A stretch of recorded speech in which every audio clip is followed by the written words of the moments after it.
ಆತ್ಮೀಯ ವಿದ್ಯಾರ್ಥಿಗಳೇ, ನಾವು ಕಳೆದ ಅವಧಿಯಲ್ಲಿ ನಿರ್ವಹಣಾ ಕೌಶಲ್ಯಗಳನ್ನ ಅಂದ್ರೆ ಮ್ಯಾನೇಜರಿಯಲ್ ಸ್ಕಿಲ್ಸ್ ಅನ್ನ ಕುರಿತಾಗಿ ಅಧ್ಯಯನವನ್ನು ಮಾಡ್ತಾ ಇದ್ದೀವಿ. ಪ್ರಸ್ತುತ ಅವಧಿಯಲ್ಲಿ ಅದರ ಮುಂದುವರೆದ ಭಾಗವಾಗಿ 6.2 ಘಟಕ 6ರಲ್ಲಿ 6.2 ಶಿಕ್ಷಣದಲ್ಲಿ ಗುಣಮಟ್ಟ ಕ್ವಾಲಿಟಿ ಇನ್ ಎಜುಕೇಶನ್ ಅನ್ನು ನಾವು ವಿಶೇಷವಾಗಿ ಅಧ್ಯಯನ ಮಾಡ್ತಾ ಹೋಗೋಣ. ಸಾಮಾನ್ಯವಾಗಿ ನಾವು ಚರ್ಚೆ ಮಾಡ್ತಾ ಹೋಗ್ತೇವೆ,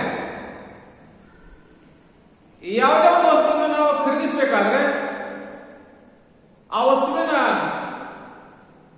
ಗುಣಮಟ್ಟಕ್ಕೆ ನಾವು ವಿಶೇಷವಾಗಿ ಆದ್ಯತೆಯನ್ನು ಕೊಡ್ತಾ ಹೋಗ್ತೇವೆ. ಕಾರಣ ಇಷ್ಟೇ, ಒಂದು ವಸ್ತುವನ್ನ ನಾವು ಉಪಯೋಗಿಸಿದ ಮೇಲೆ ಆ ವಸ್ತುವಿನ ನನಗೆ ತೃಪ್ತಿ ಸಿಗಬೇಕು, ಅಂದ್ರೆ ನನ್ನ ಬಯಕೆ ಈಡಲಿಕ್ಕೆ ಸಾಧ್ಯ ಆಗಿರಬೇಕು ಅಂತಕ್ಕಂಥದ್ದು ಎಲ್ಲ ಮಾನವನ ಮೂಲ ಗುರಿಗಳನ್ನು ನಾವು ಪಡ್ಕೊಳ್ಳಿಕ್ಕೆ ಪ್ರಯತ್ನ ಮಾಡಬಹುದು. ಹಾಗಾಗಿ ನಾವು ಹೇಳ್ತಾ ಹೋಗ್ತೀವಿ, ಅರ್ಥಶಾಸ್ತ್ರ ಕಂಡುಕೊಳ್ಳಿಕ್ಕೆ ಸಾಧ್ಯ ಆದರೆ ಯುಟಿಲಿಟಿ ಅಂದ್ರೆ ನಾವು ಬಳಕೆ ಮಾಡ್ತಾ ಹೋಗ್ತೀವಿ. ಏನು ಯುಟಿಲಿಟಿ ಅಂದ್ರೆ ತುಷ್ಟಿ ಗುಣ. ಯುಟಿಲಿಟಿ ಅಂದ್ರೆ ತುಷ್ಟಿ ಗುಣ ಕಂಡುಕೊಳ್ಳಿಕ್ಕೆ ಸಾಧ್ಯ ಆಗ್ತದೆ.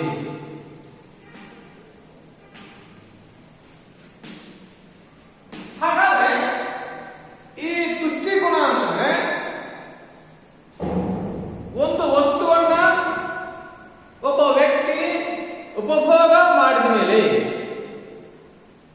ಒಬ್ಬ ಗ್ರಾಹಕ ಆಗಿರ್ತಕ್ಕಂಥವನು ಒಂದು ವಸ್ತುವನ್ನ ಬಳಸಿ ಆದ ಮೇಲೆ ಅವನಿಗೆ ಸಿಗತಕ್ಕಂತಹ ತೃಪ್ತಿ ಇದೆ ಅಥವಾ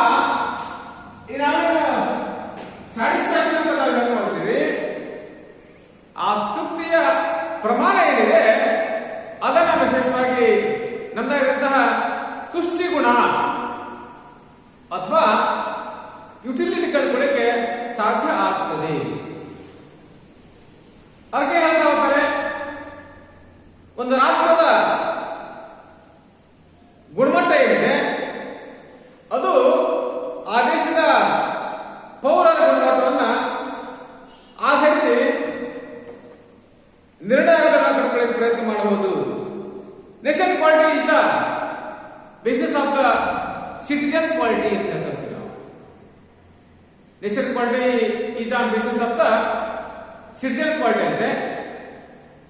citizen quality is on the basis of our education quality.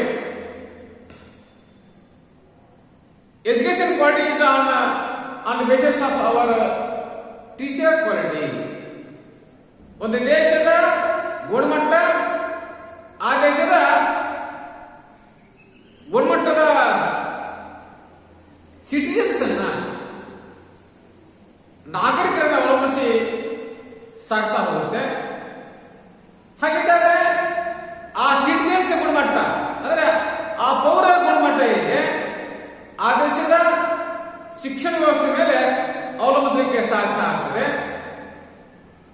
ಆ ದೇಶದ ಶಿಕ್ಷಣ ಗುಣಮಟ್ಟ ಏನಿದೆ ಆ ದೇಶದ ಶಿಕ್ಷಕರ ಗುಣಮಟ್ಟದ ಆಧಾರದ ಮೇಲೆ ಅವಲಂಬಿಸಲಿಕ್ಕೆ ಸಾಧ್ಯ ಆಗುತ್ತೆ. ಈ ಎಲ್ಲದರ ಹಿನ್ನೆಲೆಯನ್ನು ನಾವು ಗಮನಿಸಲಿಕ್ಕೆ ಸಾಧ್ಯ ಆದಾಗ ನಾವು ಹೇಳ್ತಾ ಹೋಗ್ತೀವಿ, ಕ್ವಾಲಿಟಿ ಎಜುಕೇಶನ್ ಅನ್ನ ಅಂದ್ರೆ ಉತ್ತಮ ಗುಣಮಟ್ಟದ ಶಿಕ್ಷಣ ಕೊಡಲಿಕ್ಕೆ ಸಾಧ್ಯ ಆಗಿರಬೇಕು. ಅದಕ್ಕೆ ಹೇಳ್ತಾ ಹೋಗ್ತಾರೆ, ಒಂದು ದೇಶವನ್ನು ಹಾಳು ನಾವು ಏನು ಮಾಡೋದಕ್ಕೆ ಇಲ್ಲ, ಆ ದೇಶದ ಶಿಕ್ಷಣ ವ್ಯವಸ್ಥೆಯನ್ನ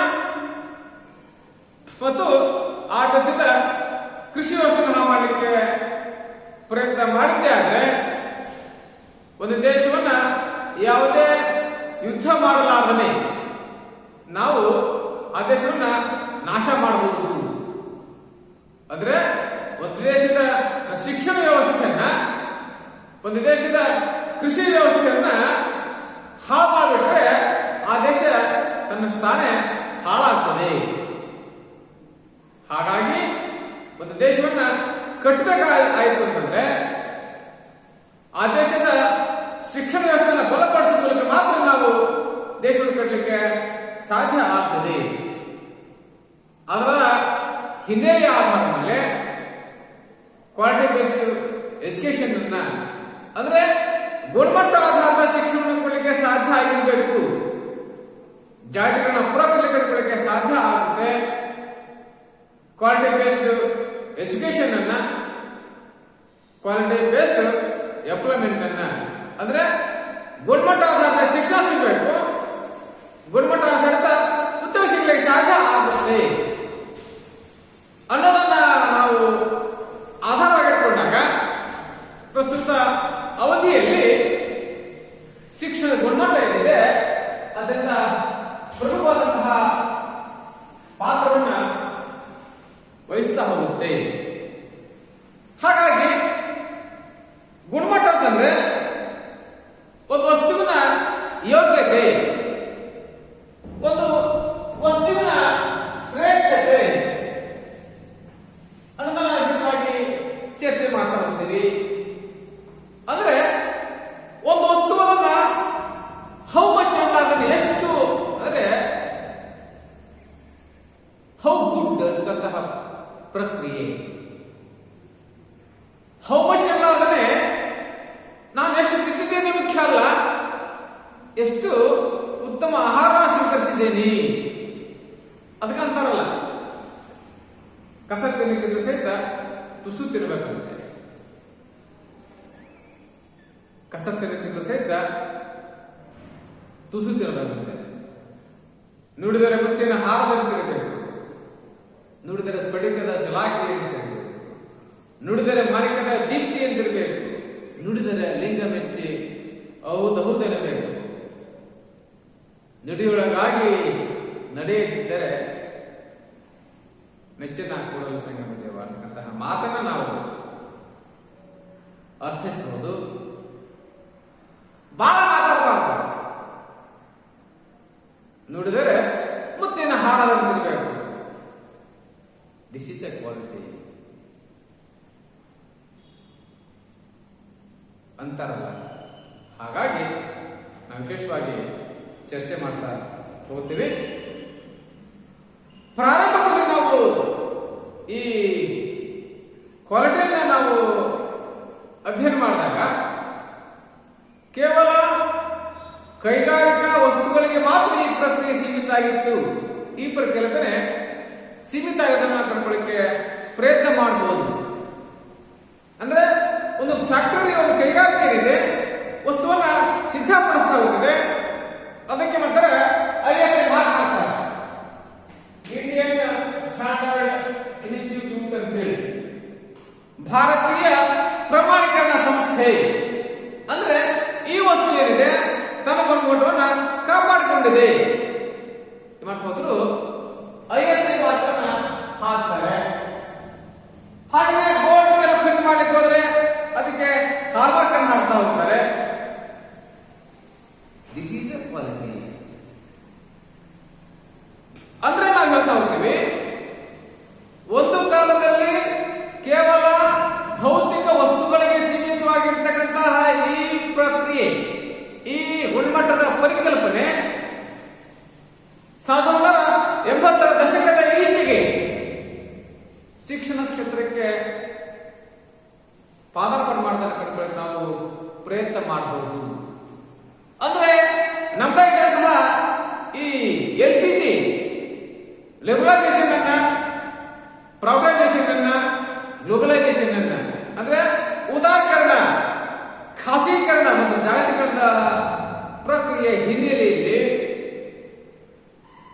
ನಾವು ಅರ್ಥೈಸಬೇಕಾಗುತ್ತೆ. ಗುಣಮಟ್ಟ ಆಧಾರಿತ ಶಿಕ್ಷಣ, ಗುಣಮಟ್ಟ ಆಧಾರಿತ ಉದ್ಯೋಗವನ್ನು ಕಂಡುಕೊಳ್ಳಿಕ್ಕೆ ಸಾಧ್ಯ ಆಗ್ತದೆ. ಆ ಹಿನ್ನೆಲೆಯಲ್ಲಿ ನಾವು ಶಿಕ್ಷಣ ಗುಣಮಟ್ಟವನ್ನು ನಾವು ಕಾಪಾಡಿಕೊಳ್ಳಕ್ಕೆ ಸಾಧ್ಯ ಆಗಂತಹ ಹೊಸದಾದಂತಹ ಪರಿಕಲ್ಪನೆ ನಾವು ಅರ್ಥೈಸ್ಕೊಳ್ಳಿಕ್ಕೆ ಪ್ರಯತ್ನ ಮಾಡ್ತಾ ಹೋಗ್ತೀವಿ. ಹಾಗಿದ್ದಾಗ ಶಿಕ್ಷಣ ಪ್ರಮುಖ ಉದ್ದೇಶ ಏನು? ಮಗುವಿನಲ್ಲಿ ವ್ಯಕ್ತಿತ್ವದ ನಿರ್ಮಾಣ ಮಾಡ್ತಕ್ಕಂಥ ಪ್ರಕ್ರಿಯೆ.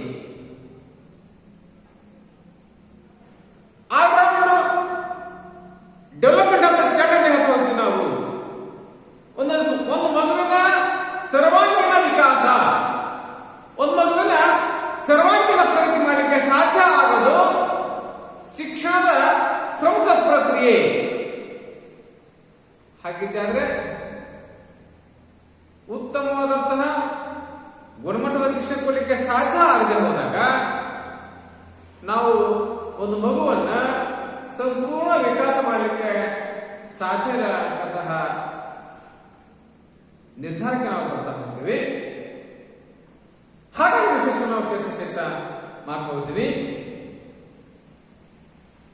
ಗುಣಾತ್ಮಕ ಶಿಕ್ಷಣ ಅಂದ್ರೆ ಕ್ವಾಲಿಟಿ ಬೇಸ್ಡ್ ಎಜುಕೇಶನ್ ಅನ್ನ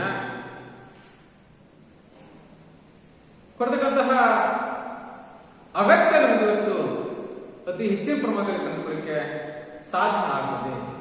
ಹಾಗಾಗಿ ಗುಣಮಟ್ಟದ ಪದಕ್ಕೆ ನಿಖರವಾಗಿ ಸ್ಪಷ್ಟವಾಗಿ ಇಂಥದೇ ಅರ್ಥ ಕೊಡಲಿಕ್ಕೆ ಸಾಧ್ಯ ಇಲ್ಲ. ಹಾಗಾಗಿ ನಾವು ಹೇಳ್ತಾ ಹೋಗ್ತೀವಿ, ಇದೊಂದು ಕುರುಡ ಮುಟ್ಟಿದ ಆನೆ ಇದ್ದ ಹಾಗೆ. ಒಬ್ಬ ಕುರುಡಾಗಿರ್ತಕ್ಕಂಥವನು ಆನೆಯ ಯಾವ ಭಾಗವನ್ನು ಮುಟ್ತಾ ಹೋಗ್ತಾನೆ, ಆನೆಯನ್ನ ಅದೇ ರೀತಿಯಲ್ಲಿ ಅರ್ಥೈಸ್ತಾ ಹೋಗ್ತಾನೆ, ವರ್ಣನೆಯನ್ನು ಮಾಡ್ತಾ ಹೋಗ್ತಾನೆ. ಹಾಗೇನೆ ಗುಣಮಟ್ಟವೂ ಸಹಿತ.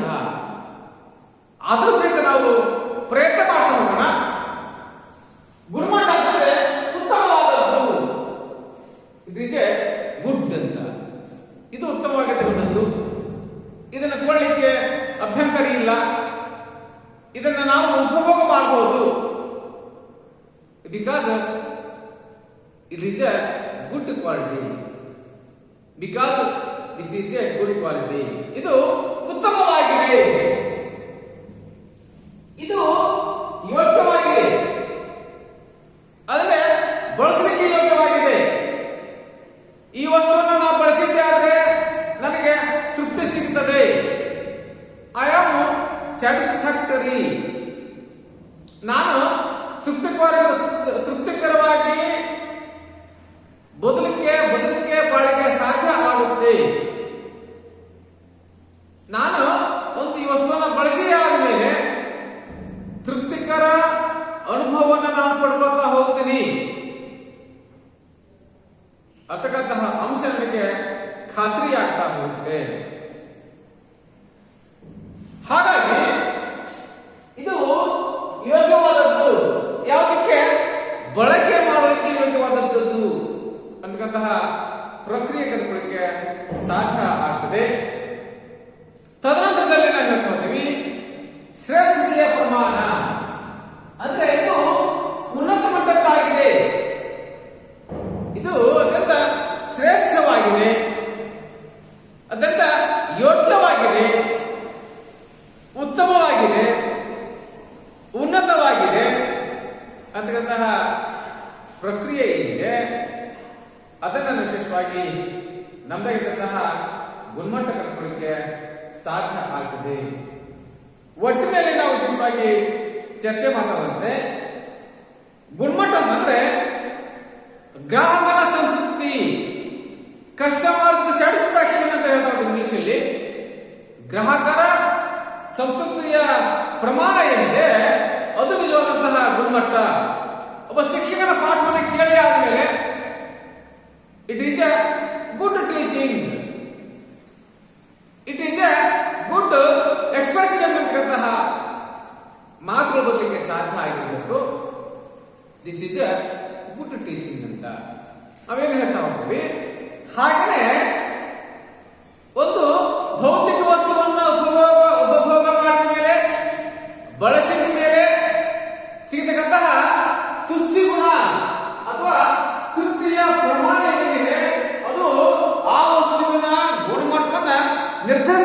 ಬರ್ತದೆ. ಆ ವಸ್ತುವನ್ನ ಗುಣಮಟ್ಟವನ್ನ ಅಳತೆ ಮಾಡಲಿಕ್ಕೆ ಸಾಧ್ಯ ಆಗ್ತದೆ. ದಿಸ್ ಈಸ್ ಅ ಯುಟಿಲಿಟಿ ಅಥವಾ ತುಷ್ಟಿವನ್ನು ಕಂಡುಕೊಳ್ಳಕ್ಕೆ ಸಾಧ್ಯ ಆಗ್ತದೆ. ಹಾಗಿದ್ದಾಗ ವ್ಯಾಖ್ಯೆ ಕಂಡುಕೊಳ್ಳಕ್ಕೆ ಸಾಧ್ಯ ಆದರೆ ನಮ್ಮ ಜುರಾನ್ ಹೇಳ್ತಾರೆ ಗ್ರಾಹಕನ ಬಳಕೆಗೆ ಸರಿ ಹೊಂದುವುದೇ ಗುಣಮಟ್ಟ.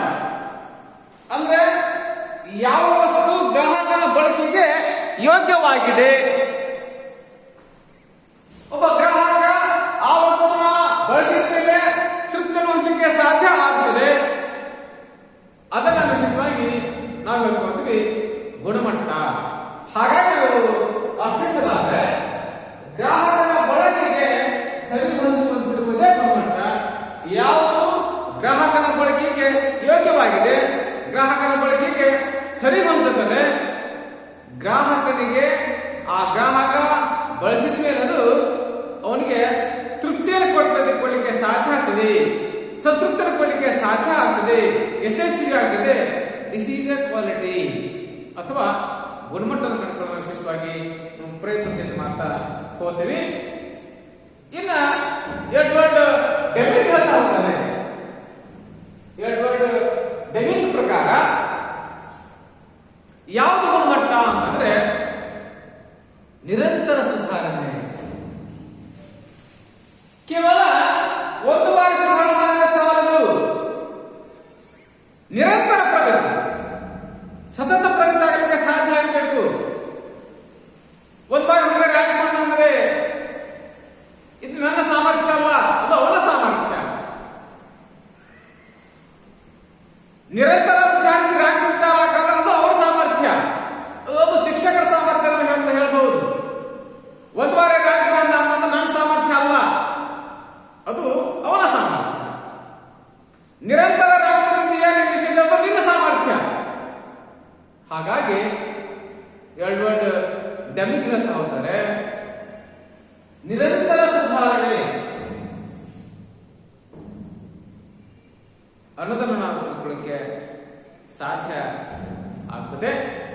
ಹಾಗಾಗಿ ಕೇವಲ ಒಂದು ಬಾರಿ ಸುಧಾರಣೆ ಮಾಡಿ ಕೈಬಿಟ್ರೆ ಸಾಲದು, ನಿರಂತರ ಸುಧಾರಣೆ, ಸತತ ಪ್ರಗತಿ, ನಿರಂತರ ಪ್ರಗತಿ ಹೊಂದತಕ್ಕಂತಹ ಪ್ರಕ್ರಿಯೆ ಏನಿದೆ, ಅಂಶ ಏನಿದೆ, ಅದನ್ನು ನಾವು ಹೇಳ್ತಾ ಹೋಗ್ತೀವಿ.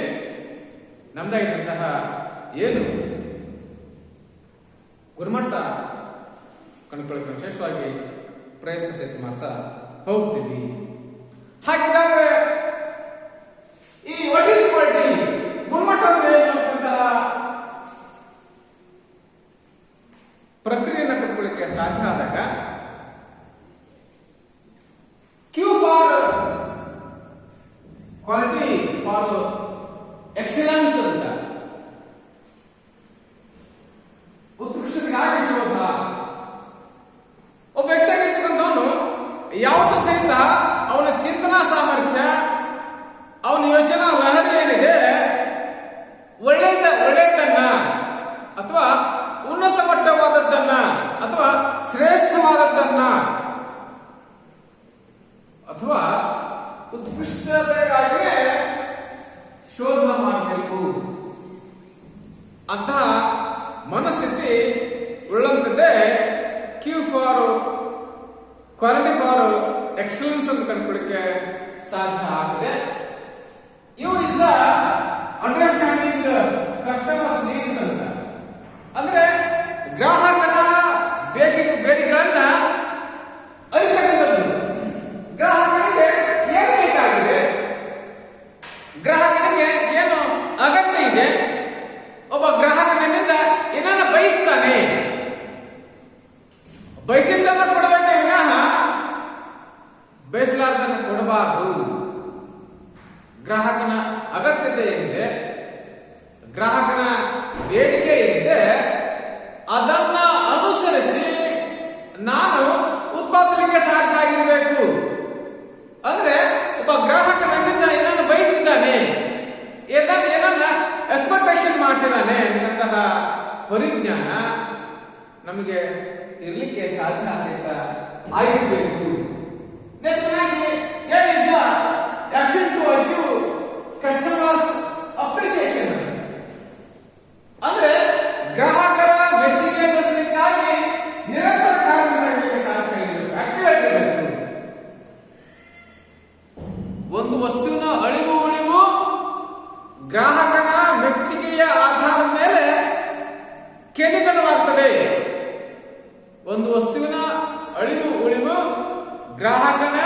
ಮೆಚ್ಚುಗೆಯ ಆಧಾರದ ಮೇಲೆ, ಗ್ರಾಹಕನ ಒಪ್ಪಿತ ಮನೋಸ್ಥಿತಿಯ ಆಧಾರದ ಮೇಲೆ, ಮನೋಧೋರಣೆಯ ಆಧಾರದ ಮೇಲೆ ನಿರ್ಧಾರವಾಗಲಿಕ್ಕೆ ಸಾಧ್ಯ ಆಗುತ್ತೆ.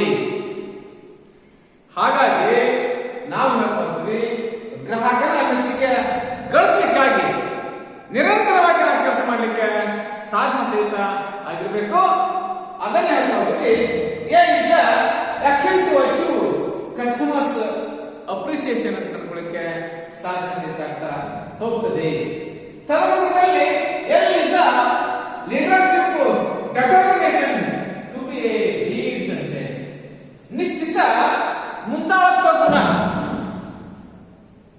ಅಂದ್ರೆ ಒಂದು ವ್ಯವಸ್ಥೆಯನ್ನ ಲೀಡ್ ಮಾಡ್ತಕ್ಕಂಥದ್ದು, ಅಂದ್ರೆ ಮುನ್ನಡೆಸ್ತಕ್ಕಂತಹ ಗುಣ ಏನಿದೆ ಅದು ಅತ್ಯಂತ ಅವಶ್ಯಕ. ಎಲ್ಲಿ ಉತ್ತಮ ನಾಯಕತ್ವಕ್ಕೆ ಸಾಧ್ಯ ಆಗಿರುತ್ತೆ, ಎಲ್ಲಿ ಉತ್ತಮವಾದಂತಹ ಲೀಡರ್ಶಿಪ್ ಇರಲಿಕ್ಕೆ ಸಾಧ್ಯ ಆಗುತ್ತೆ, ಅದು ನಿಶ್ಚಿತವಾಗಿ ಮುನ್ನಡೆಯಲಿಕ್ಕೆ ಸಾಧ್ಯ ಆಗುತ್ತೆ, ಅದು ಲಾಭ ಗಳಿಸ್ತದೆ, ಅದು ಶ್ರೇಷ್ಠತೆ ಮಟ್ಟಕ್ಕೆ ಒಯ್ಯತಕ್ಕಂಥ ಸಂದರ್ಭ ಕಂಡುಕೊಳ್ಳಿಕ್ಕೆ ಸಾಧ್ಯ ಆಗುತ್ತೆ. ಹಾಗಾಗಿ ಒಂದು ವ್ಯವಸ್ಥೆಗೆ ಒಂದು ನಿಶ್ಚಿತವಾದಂತಹ ಲೀಡರ್ಶಿಪ್ ಅಂತ ಹೇಳ್ತೀವಿ, ಅಥವಾ ಮುಂದಾಳತ್ವ ಬೇಕಾಗೋದಕ್ಕಿಂತ ಅವಶ್ಯಕತೆ ವಿಶೇಷವಾಗಿ ಹೇಳ್ಬೋದು.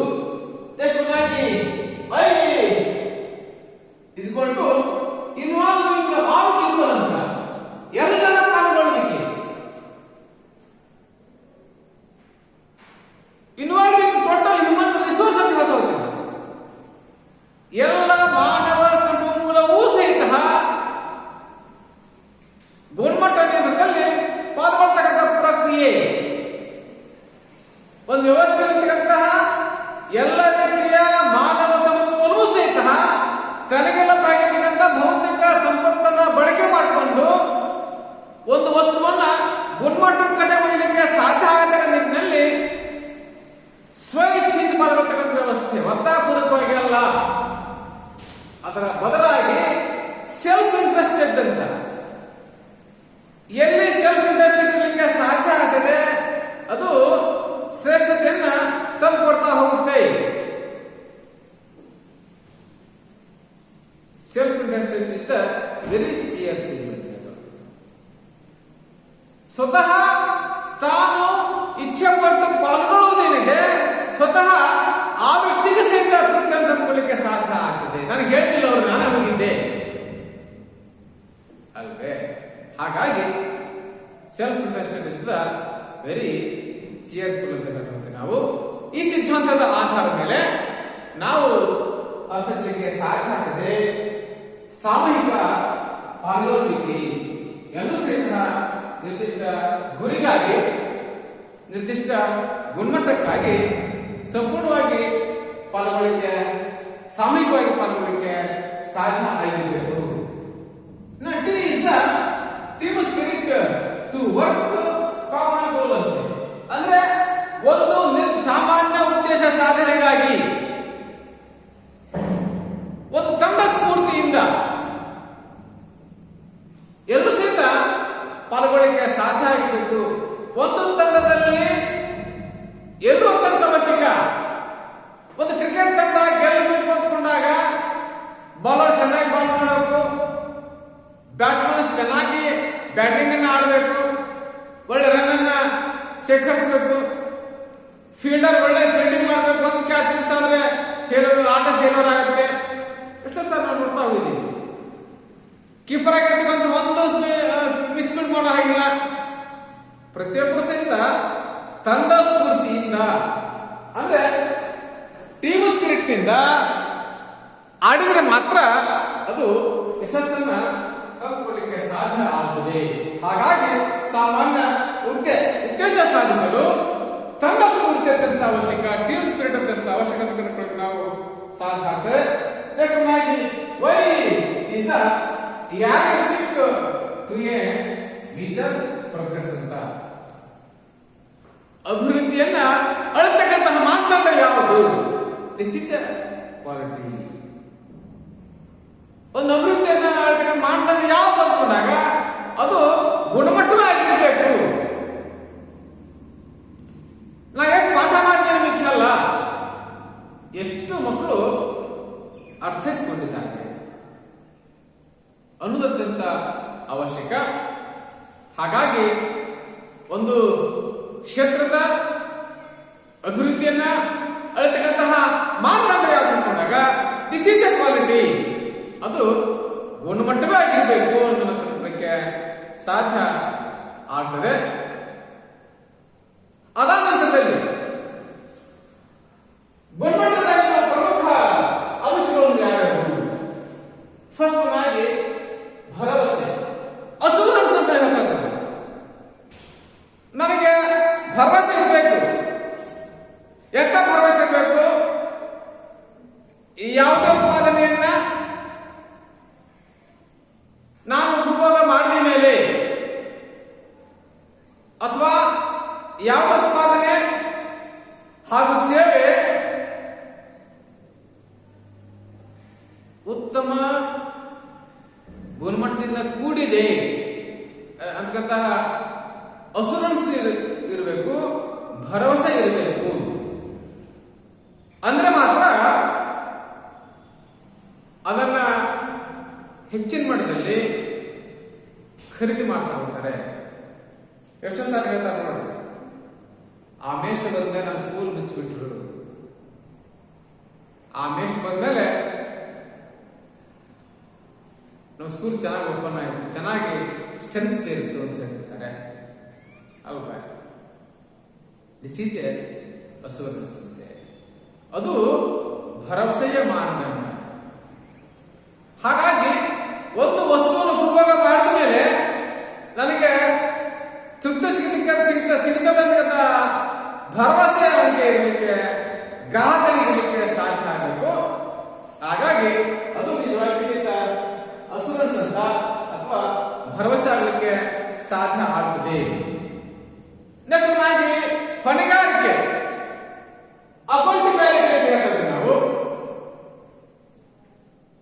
ಅಂದ್ರೆ ಒಂದು ವಸ್ತುವು ಯಾವುದೇ ಕಾರಣಕ್ಕೂ ಯಾವುದೇ ದೋಷ ತಪ್ಪುಗಳು ಎಲ್ಲಾದ ರೀತಿಯಲ್ಲಿ ತನ್ನ ಸೇವೆಗೆ ಕೊಡಲಿಕ್ಕೆ ಸಾಧ್ಯ ಆಗಿರಬೇಕು. ಯಾವುದೇ ಕರೆಕ್ಷನ್ಸ್ಗಳಾಗಬಾರ್ದು, ಯಾವುದೇ ತಪ್ಪುಗಳಾಗಬಾರ್ದು, ಯಾವುದೇ ದೋಷಗಳಾಗಿರಬಾರ್ದು. ಯಾವುದೇ ದೋಷ ತಪ್ಪುಗಳಿಲ್ಲದ ರೀತಿಯಲ್ಲಿ ಒಂದು ವಸ್ತು ಗ್ರಾಹಕನ ಬೇಡಿಕೆಗಳಿಗೆ ಈಡೇರಿಸಲಿಕ್ಕೆ ಸಾಧ್ಯ ಆಗಿರಬೇಕು. ಗ್ರಾಹಕನ ಬಯಕೆಗಳನ್ನ ಈಡೇರಿಸಲಿಕ್ಕೆ ಯಶಸ್ವಿಯಾಗಿರಬೇಕು. ಅದು ನಿಜವಾದಂತಹ ಅಕೌಂಟಬಿಲಿಟಿ ಅಥವಾ ಹೊಣೆಗಾರಿಕೆ ಕಟ್ಕೊಳ್ಳಿಕ್ಕೆ ಸಾಧ್ಯ ಆಗ್ತದೆ. ಅಂದ್ರೆ ಮಾತ್ರ ಅದು ಹೊಣೆಗಾರಿಕೆ ಅಂತ ಅರ್ಥ. ಹಾಗಾಗಿ ಈ ಹೊಣೆಗಾರಿಕೆಯನ್ನ ಫುಲ್ಫಿಲ್ ಮಾಡೋದಷ್ಟು ಸುಲಭ ಕೆಲಸ ಅಲ್ಲ, ಅತ್ಯಂತ ಜವಾಬ್ದಾರಿಯ ಕೆಲಸ ಇದು. ಹಾಗಾಗಿ ಒಂದು ವಸ್ತುವಿನ ಗುಣಮಟ್ಟವನ್ನು ನಿರ್ಧಾರ ಮಾಡತಕ್ಕಂಥದ್ದು ಗ್ರಾಹಕ ಮಾತ್ರ. ನಿಮಗೆ ಸರ್ಟಿಫಿಕೇಟ್ ಕೊಡ್ತಕ್ಕಂಥ ವ್ಯಕ್ತಿ ಯಾರು? ಗ್ರಾಹಕ ಮಾತ್ರ. ಹಾಗಾಗಿ ಅದನ್ನು ನಾವು ಎಲ್ಲರೂ ಸಹಿತ ಚೆನ್ನಾಗಿ ಪಾಲಿಸಿದ್ರೆ ಮಾತ್ರ ಉತ್ತಮವಾದಂತಹ ವಸ್ತುವನ್ನು ಕಂಡುಕೊಳ್ಳಕ್ಕೆ ನಾವು ವಿಶೇಷವಾಗಿ ಪ್ರಯತ್ನ ಸಹಿತ ಮಾಡಬಹುದು. ಹಾಗಾಗಿ ನಿತ್ಯವೂ ಸಹಿತ ಮಾರುಕಟ್ಟೆಗೆ ಎಷ್ಟೋ ವಸ್ತುಗಳು ಬರ್ತಾ ಹೋಗ್ತವೆ. ಅಷ್ಟೇ ಬೇಗ ಕಣ್ಮರೆ ಆಗ್ತಾ ಹೋಗ್ತವೆ. ಯಾಕೆ? ಜನರಿಗೆ ಭರವಸೆ ಮೂಡಿಸ್ತಾ ಇರುವ ವಸ್ತುಗಳು, ಜನರಿಗೆ ಹೊಣೆಗಾರಿಕೆ ಅವಶ್ಯಕತೆಯನ್ನ ತಂದುಕೊಳ್ಳಿಕ್ಕೆ ಸಾಧ್ಯ ಆಗ್ತಿಲ್ಲ. ಅಂದ್ರೆ ಗ್ರಾಹಕನ ಬೇಡಿಕೆಗಳನ್ನ ಬಯಕೆಗಳನ್ನ ಅವರು ಯಶಸ್ವಿ ಆಗ್ತಾ ಇಲ್ಲ. ಹಾಗಾಗಿ ಗ್ರಾಹಕರವರನ್ನ ಬಹುಬೇಗ ಮರಿತಾ ಹೋಗ್ತಾರೆ. ಸಂದರ್ಭದಲ್ಲಿ ಖರೀದಿಸುವ ಸಾಮರ್ಥ್ಯ ಇದು ಅತ್ಯಂತ ಅವಶ್ಯಕ. ಒಬ್ಬ ಗ್ರಾಹಕನ ಅಫೋರ್ಡಬಿಲಿಟಿ ಅಂತ ಹೇಳ್ತೇವೆ ನಾವು. ಅಫೋರ್ಡಬಿಲಿಟಿ ಅಂದ್ರೆ ಖರೀದಿಸುವ ಸಾಮರ್ಥ್ಯ. ಒಬ್ಬ ಗ್ರಾಹಕನ ಆರ್ಥಿಕ ಸಾಮರ್ಥ್ಯಕ್ಕನುಗುಣವಾಗಿ, ಖರೀದಿಸುವ ಸಾಮರ್ಥ್ಯಕ್ಕನುಗುಣವಾಗಿ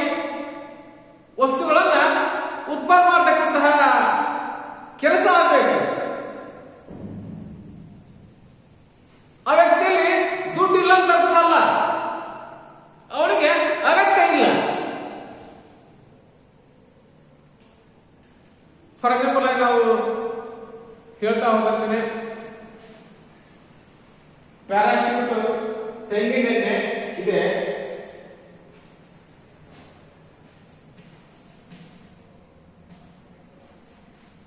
ಪ್ಯಾರಾಶೂಟ್ ತೆಂಗಿನೆಣ್ಣೆ ಇದೆ,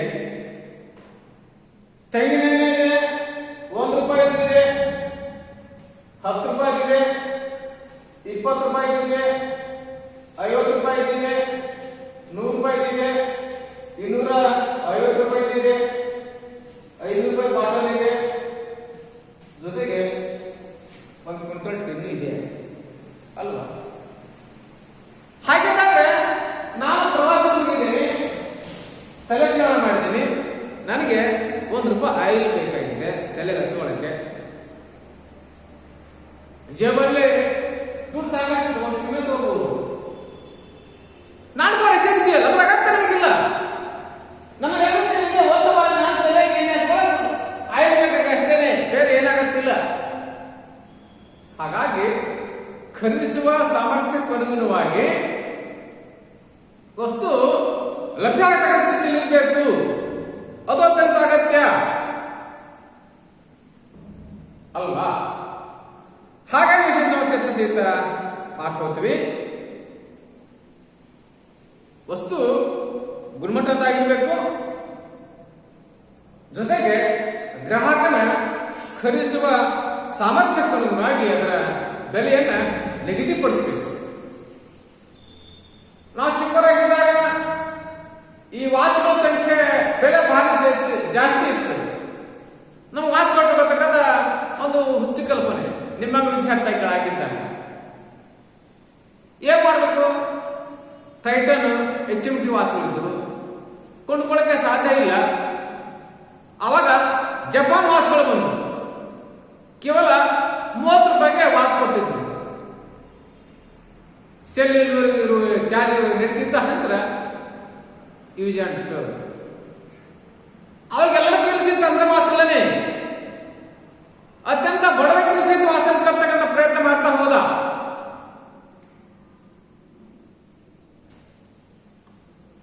ಯಾಕೆ ಸಾಧ್ಯ ಆಯಿತು? This is affordability. ಒಂದು ವಸ್ತುವನ್ನ ಗ್ರಾಹಕನ ಖರೀದಿಸುವ ಸಾಮರ್ಥ್ಯಕ್ಕನುಗುಣವಾಗಿ ಉತ್ಪಾದನೆ ಮಾಡಲಿಕ್ಕೆ ಸಾಧ್ಯ ಆದ್ರೆ ಅದು ನಿಜವಾಗಿ ಆಗತಕ್ಕಂತಹ ಅಫೋರ್ಡಬಿಲಿಟಿ ಆಗಲಿಕ್ಕೆ ಸಾಧ್ಯ ಆಗ್ತದೆ. ತದನಂತರದಲ್ಲಿ ಲಭ್ಯತೆ, ನಾವು ಹೇಳಲಿಕ್ಕೆ ಸಾಧ್ಯ ಆದರೆ ಅವೈಲಬಿಲಿಟಿ ಅಂದ್ರೆ ಲಭ್ಯತೆ ಅಂದ್ರೆ ನಾನು ಇಷ್ಟಪಟ್ಟಂತ ವಸ್ತು ನಾನು ವಾಸಿಸುವ ಸ್ಥಳದಲ್ಲೇ ಸಿಗುವಂತಿರ್ಬೇಕು. ನಾನು ಇಷ್ಟಪಟ್ಟಂತ ವಸ್ತು ನಾನು ವಾಸಿಸುವ ಸ್ಥಳದಲ್ಲಿ ಸಿಗುವಂತಿರ್ಲಿಕ್ಕೆ ಸಾಧ್ಯ ಆಗಬೇಕು. ಅಂದ್ರೆ ಮಾತ್ರ ಏನಾಗ್ತದೆ, ಬಹುಬೇಗ ಗ್ರಾಹಕನ ಬಯಕೆ ಈಡೇರಿಸಲಿಕ್ಕೆ ಸಾಧ್ಯ ಆಗ್ತದೆ. ಹಾಗಾಗಿ ಸಾಕಷ್ಟು ವಸ್ತು ಲಭ್ಯತೆ ಇರಲಿಕ್ಕೆ ಸಾಧ್ಯ ಸಹಿತ ಆಗಿರಬೇಕು. ಇದಷ್ಟನ್ನಾಗಿ this is a packing system. ವಸ್ತು ಒಳಗೆ ಹೇಗಿದೆಯೋ ಗೊತ್ತಿಲ್ಲ, ಎಷ್ಟಿದೆಯೋ ಗೊತ್ತಿಲ್ಲ, ಅದರ ಪ್ರಮಾಣ ಎಷ್ಟು ಗೊತ್ತಿಲ್ಲ. ಆದ್ರೆ ವಸ್ತುವನ್ನ ನೋಡಿದ ತಕ್ಷಣ ಅದು ಗ್ರಾಹಕ ಕೊಂಡುಕೊಳ್ಳೋದಕ್ಕೆ ಮೋಟಿವ್ ಆಗಬೇಕು. ಅದರ ಬಾಹ್ಯ ನೋಟ, ಅದರ ಆಕಾರ, ಅದರ ಗಾತ್ರ, ಅದರ ಬಣ್ಣ, ಅದರ ವಿನ್ಯಾಸ, ಅದು ಆಕರ್ಷಣೆಗೆ ಒಳಗಾಗಲಿಕ್ಕೆ ಸಾಧ್ಯ ಆಗಬೇಕು. ಒಬ್ಬ ಗ್ರಾಹಕ ಒಂದು ವಸ್ತುವನ್ನ ಕೊಂಡ್ಕೊಳ್ಳಿಕ್ಕೆ ಮನಸ್ಸು ಮಾಡಬೇಕು, ಅದು ಅತ್ಯಂತ ಅವಶ್ಯಕ. ಹಾಗಾಗಿ ನಮ್ದಾಗಿರುವಂತಹ ಗುಣಮಟ್ಟದ ಪ್ರಮುಖ ಅಂಶಗಳಲ್ಲಿ ಒಂದು ಭರವಸೆ, ಹೊಣೆಗಾರಿಕೆ, ಖರೀದಿಸುವ ಸಾಮರ್ಥ್ಯ, ಲಭ್ಯತೆ ಮತ್ತು ಬಾಹ್ಯ ಇದು ಅತ್ಯಂತ ಅವಶ್ಯಕತೆ ಅಂಶವನ್ನು ನಾವು ಹೇಳಿಕೆ ಪ್ರಯತ್ನ ಮಾಡ್ತೀವಿ. ಎಲ್ಲರಿಗೂ ಧನ್ಯವಾದ.